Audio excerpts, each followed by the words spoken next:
இடும்பன் மலையின் எழில் தோற்றத்தை காணலாம். இடும்பன் மலை பழனி மலைக்கு அருகில் உள்ளது. மேலும்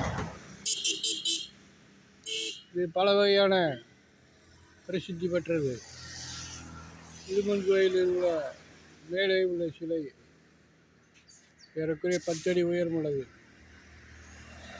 அதேபோல இடும்பன் மலையை சுற்றி ஏராளமான வயல்வெளிகள் உள்ள தோட்டங்கள், பிறகுகள் எல்லாம் உள்ளன.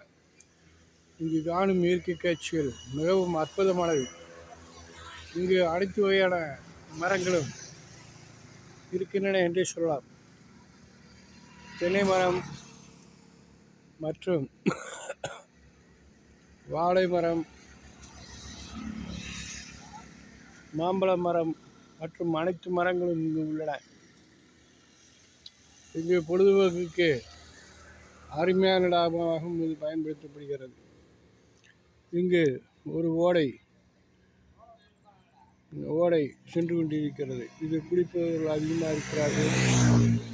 மேலும் இங்கு ஊதாப்பு செடிகளும் உள்ளன, மற்ற வகையான செடிகளும் உள்ளன.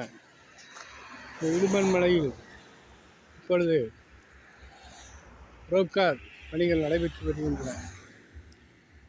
அதே போல இடும்பன் மலையில் பழனி மலையில் உள்ள கிரிவீதியையும் பைபாஸ் ரோட்டையும் இணைக்கும் சாலைகளும் உள்ளன. இதுதான் பைபாஸ் ரோடு.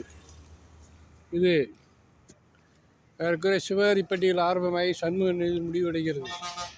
இதன் வழியாக உடுமலைப்பேட்டை, பொள்ளாச்சி, கோயம்புத்தூர் போன்ற இடங்களுக்கு செல்லலாம். அதே போலவே திண்டுக்கல், திருச்சி போன்ற இடங்களுக்கும் செல்லலாம். இங்கு டூரிஸ்ட்கள் அதிகம் வருகிறார்கள். அருகிலேயே கொடைக்கானல் உள்ளது.